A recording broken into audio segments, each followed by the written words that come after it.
So let me first very briefly talk about various dimensions of this concept, fatalism. It is taken from fate, which we call taqdeer, qismat, jabr to some extent, not to whole extent. And it has, one of its dimension is logical, which was explored, studied, and literally in a beautiful way summarized by Aristotle. That means that whatever we do in this world, our actions, they are guided or trained or designed by our wisdom or logic. So all our actions, whether they look stupid, wise, or they look good or bad, they are determined by something that we inherently possess, some kind of wisdom, some kind of logic. So they all add up to a direction to which we are as humanity, or our past, present, and possibly future, as history is moving. So that is called fatalism. In that there is hardly any accommodation for any theology, for any divine being, or for anything else. It's purely human, based on logic or based on our own actions. This is purely a philosophical term, which just to let you know that this is one dimension. The second dimension is theological, that the world, and to some extent this was in the 19th century also explored by German philosophers like Hegel, in which he said that he didn't say that, but he studied him in that he looked at history as self-fulfillment of God, or to be very precise and simple, history as autobiography of God, in which we as his best creation are contributing in different ways. So we are willingly or unwillingly all moving towards that famous manifestation of his full being, his full majesty, or the purpose for which he had created us. We are moving towards that. Another way of looking at it is that whatever happens in this world happens because of his will.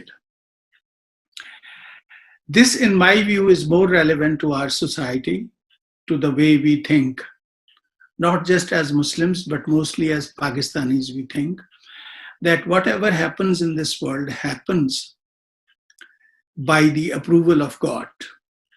Now this, when I come to this, I will discuss it in a little bit more detail. The third, which in my view to you, if you are students of history or social sciences, is more relevant, that fatalism is that there are causes which are determined by multitude of factors, social, economic, psychological, religious, and when they come together, something happens which we call an event in history. There is another term for that which we call inevitability in history, which means that whatever takes place in history as an event or as an idea had so many dimensions, had so many factors in it that nothing else could have happened. The way events have happened, that's why we say there are no ifs and buts in history. We have to understand, we have to study why certain events take place. And when they take place, that shows that there was perhaps no other way that they could have happened. Just to understand it, we sometimes suppose that if this was not the case, then what would have happened? A very few examples you can take from history of South Asia. If Akbar would not have been there, what kind of India would be? If there was no Aurangzeb, what could have happened? If we would have won 1857 War of Independence, what would be the shape of India today?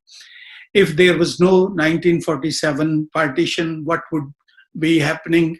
But these things we say and sometimes write about it in order to understand what happened at that particular time and at that particular age. So these are three dimensions of fatalism. Now let me begin with a soft note on this. Those of you who know mysticism, there is a big name called Sheikhul Kabir or Sheikh Akbar Ibn al-Arabi, one of my favorite authors and personalities. He wrote many things, and one beautiful dialogue he wrote in his book, Futuhat-e-Makkiyah. And Dr. Iqbal was inspired by that, and he has written a beautiful poem on that, with which I begin our relevance of fatalism to our society and the way we think from that. So I think you would all, perhaps you know this already, and maybe you have read it before also, but let me see. It is called Taqdיר, and it is from his book Zarb-e-Kalim. So the dialogue is between Iblis and God. Yazdan, Iblis or Yazdan. Iblis says,